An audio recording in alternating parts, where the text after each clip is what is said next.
రా పార్వతి.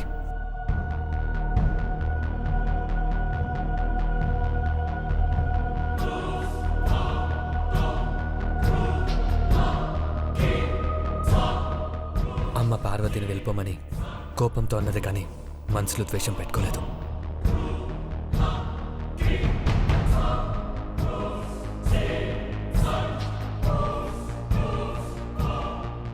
అమ్మ వాళ్ళ ఆడపిల్ల జీవితం అన్యాయమైందన్న మాట రాకూడదనే పార్వతిని ఇంటికి తీసుకొచ్చాను.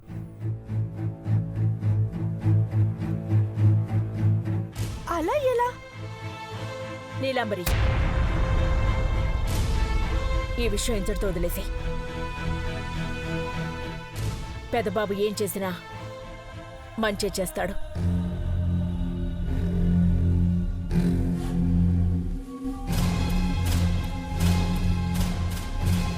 పెదబాబు, నీలాంబరి నువ్వు వేలు ముద్రలు వేయండి. పెళ్లి కార్డులు పంచేటప్పుడు, పెళ్లిలో రిటర్న్ గిఫ్ట్స్ ఇచ్చేటప్పుడు కూడా అఫీషియల్గా ఉంటుంది.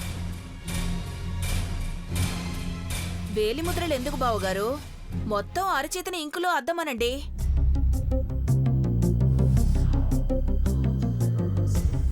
దేవా, ప్లీజ్ కమ్.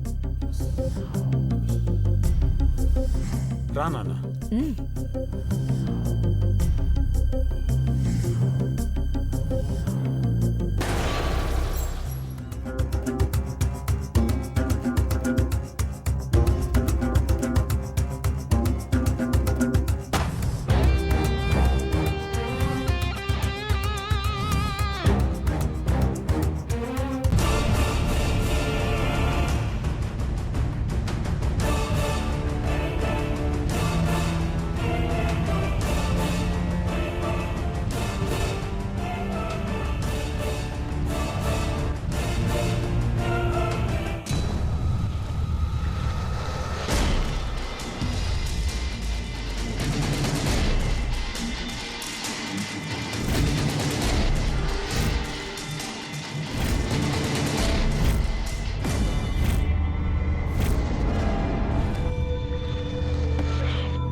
పి అనే లెటర్ ప్రింట్ అయిందమ్మా.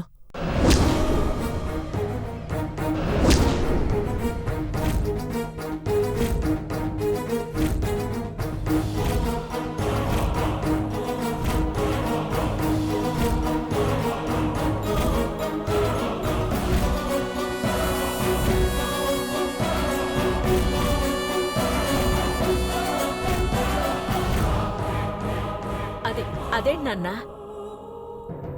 ఏదో స్ట్రైక్ అవుతుందమ్మా, కానీ అదేంటో గుర్తు రావట్లేదు.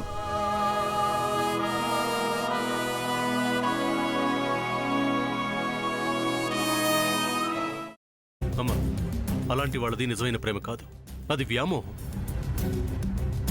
ఎగ్జాక్ట్లీ చిన్నత్త, నిజంగా ప్రేమించుకున్న వాళ్ళు అలా చేయరు.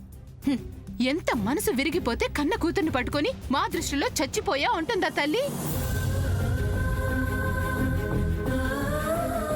అది సరే అమ్మా, తన కూతురుతో తన మాట అనేటప్పుడు ఆమె మాటల్లో వ్యథ, కళ్ళల్లో బాధ గమనించావమ్మా? పెద్దబాబుకు బర్త్డే విషెస్ చెప్పు కూడా వెళ్ళాం కదా.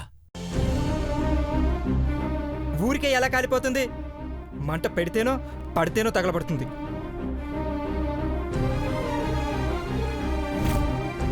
కరెక్ట్ చిన్నబాబు, నీకొచ్చినట్టే నాకు డౌట్ వచ్చింది. పార్వతే షర్టును తగలబెట్టిందనుకుంటా.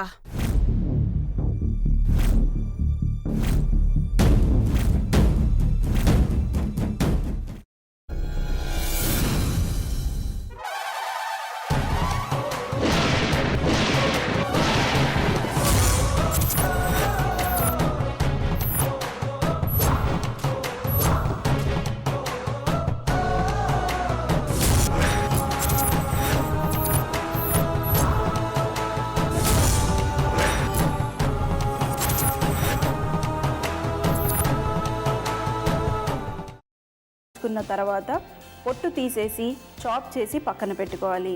ఒక ప్యాన్లో కొద్దిగా నూనె వేడి చేసి అందులో ఆవాలు, మినప్పప్పు, శనగపప్పు, కరివేపాకు, సన్నగా తరిగి పెట్టుకున్న ఉల్లిపాయలు వేసుకుని 1 నిమిషం పాటు వేయించుకోవాలి. ఆ తర్వాత కాల్చి కట్ చేసి పెట్టుకున్న వంకాయని కూడా అందులో వేసుకుని బాగా మిక్స్ చేసి బౌల్లోకి ట్రాన్స్ఫర్ చేసుకుని అందులో తగినంత చిక్కటి పెరుగు లేదా పల్చటి పెరుగు వేసుకుని మిక్స్ చేసి అన్నంతో కానివ్వండి, చపాతీతో కానివ్వండి సర్వ్ చేసినా చాలా బాగుంటుంది.